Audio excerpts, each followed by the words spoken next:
Good morning, I'm Dilip Thakur, editor of Education World. Good morning, I'm Sonia Yasni, managing editor. This is the time for our weekly news roundup, giving education news and some views from around the country. UGC final year exam 2020 to be held by September, announces the HRD ministry. In Delhi, low-cost schools fear closure as parents are struggling to pay fees. Educators have presented a white paper to Karnataka government on online education. Facebook has tied up with CBSE to offer online programs. The AICT has said that colleges are likely to start from 16th August. The Early Childhood Association is to launch a continuing learning program for youngest children. Under the head ECA, EC for all children. Telangana survey on online classes says that 39.6% of families don't have access to smartphones. A news item says that the Council for Indian School Certificate Examinations is likely to reduce its syllabus by 25% for the new academic year 2021. NCERT has announced an alternative academic calendar for classes 1 to 5, and this was released by the HRD ministry last week. Work from home for teachers and other staff till July 31st, says the Education Ministry. And in Wayanad, the Congress MP Rahul Gandhi has provided 175 smart TVs to tribal children for online education. And the World Bank has approved a $500 million education project for 6 states in India. And a feedback from a survey, parents are against opening of schools this year. Spending on e-education, bill payments rise significantly, but overall e-transactions fall. So now we'll quickly discuss some of these major news events and their significance for Indian educators, parents and students. And give you our views for what it's worth. Now I think the first major announcement which has taken students unaware is that the UGC has announced that all universities should hold their exams before September 2020. If you recall earlier, many states including Maharashtra and Punjab had cancelled their university exams. So now the UGC coming in and saying that no, you have to hold your exams by September 2020 has created, actually literally set the cat among the pigeons. A bit of confusion. That means the ones who cancelled it will have to now cancel their earlier order. Yes. And hold the exams at any time, at a suitable time, depending on the pandemic curve flattening out before September. Yes, there's also a rider which UGC has given saying that if for whatever reason students are unable to take the exam and they've been tested positive for COVID-19 and are not able to do this exam, then the universities must also give them an alternate date to take these exams post September 2020. So it's a bit of a confusion over here. But the impression seems to be that they have to be held in any case. Yes, yes. The next item is that there are a large number of schools in Delhi fear closure as parents are unable to pay their fees, school fees for their children. Well, this is not peculiar to Delhi. I'm sure it's everywhere, because the reports coming in from all states say that that schools are struggling to pay teachers, because if you don't have an income, you can't pay expenditure, right? Correct. And the matter of online education and fees, there have been a lot of court judgments which have appeared over the past week. The Punjab High Court last week passed an order saying that schools can collect tuition as well as admission fees. In Karnataka, there is a litigation which was pending on online education, which is likely to be, the judgment is likely to come out today, I think, today or tomorrow. Educators have presented a white paper to the Karnataka government on is that primary education or secondary education? And they have suggested tried and tested online education models which are being implemented in Bangalore's 20 schools as models for the state government to replicate and for other schools to replicate as well.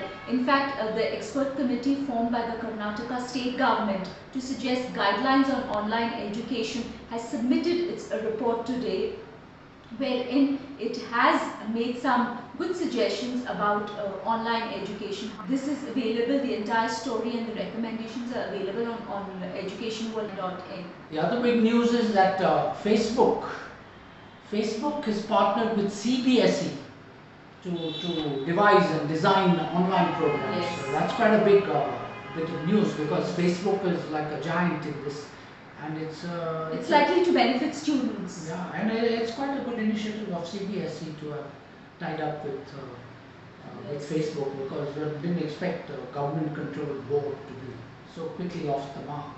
Anyway, that's quite commendable. So that also can be read on our website. And the other big story is in the Telangana High Court, parents have filed a petition asking about the feasibility of online education. And there also there's there's considerable commotion, and a survey has been done. And part of this petition is that where they've said that almost 40% of families don't have access to smartphones. Or any other electronic devices from which their children can learn Yes. from home. Yes. I don't think that's really peculiar to Telangana. I think it's everywhere. In fact, I'm sure in the northern states, the sort of the educationally backward states like UP, Bihar, and so on, that figure would be greater. So really, I think the point of this story is that online education is no substitute for traditional classroom education. At best, it's a supplement. Yes. We've been suggesting in Education World for a very long time that the government should pay in some 8 lakh crores. We worked out an entire calculus to 150 million poorest families, and that would give them about income for the next 6 months of about 9,000 per month. So out of that, they would be able to buy phones and food and provisions. It's quite amazing why the government doesn't do it, because they've had this 20 lakh crore, and one doesn't know whether the entire 20 lakh crore has been disbursed. Yes. In fact, it's very doubtful.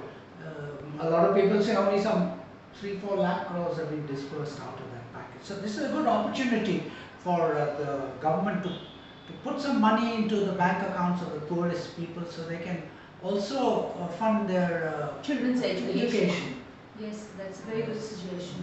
So an important announcement which came last week is the CISE reducing its syllabus by 25% for class 10 and 12. That's the ICSE. Yes, and ICSE and board. IC. I think that's the CBSE is likely to follow this week and reduce its syllabus, because with already 3 months of the academic year having passed with no classes and no learning, reduction of syllabus is one way to not aggravate the student and parent panic about what's going to happen next year. Yeah, but what does it, I mean, one doesn't quite understand the implications of this, because does it mean that the children will pass by knowing 25% less in the next board exams? Well, so what does that do for university admission?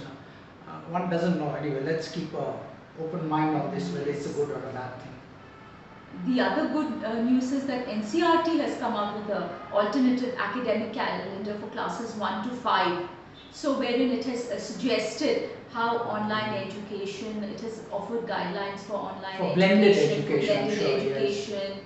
And it's quite a good academic calendar as a guideline which NCERT has brought out. No, it's particularly significant because right now there is a big argument going on, especially in Karnataka, like how much time online is good for youngest children. You know, Yes. and there's an expert opinion is divided on this, and I think the Karnataka government's like gone off to an early start, perhaps too early start in restricting it to only 30 minutes. And this matter is in court now, so we'll see how it unravels. Congress has donated 175 smart TVs to tribal students for online learning in Wayanad, Kerala. And there's again this whole controversy about when schools should reopen. So in Chandigarh, a survey has said that parents are against the reopening of schools this year. And in fact today the entire year. The entire year. Okay. And today in fact the HRD ministry has said in an interview that schools are unlikely to reopen before September. So that's again a point of debate and conflict. We are uncertain when schools are going to be open, particularly now, given that most states are touching their COVID peak, including Karnataka. But in education world, we've taken a stand against this. We say that you'll read in the next issue of Education World out later this month, that under no circumstances should schools remain closed after July 31st. All over the world, including America, where the number of positive cases for coronavirus is like 10 times ours, schools are opening. So I don't think it's a good idea to, the price in terms of loss of learning for millions of children is too high. And by adopting other means like rotation of students, distancing in classrooms, children coming in only 2 or 3 times a week, there are other ways to do it. To have this blanket thing about closing down everything and schools, I don't think it's a good idea. The government should think about it very carefully, and all of us, all of you who are watching this, parents and educators, you need to speak up and express an opinion on this subject. It's a very important subject. We should learn from other countries also. I mean, they're not all idiots. So if they're opening up their schools despite their higher mortality and fatalities from the COVID-19 virus, we should also look at it and examine the situation carefully rather than have a knee-jerk reaction and shut down schools. Yes. Okay, I think that's it for this week. Yes, all these stories are written in detail on educationworld.in. Yes. So please do log in and read.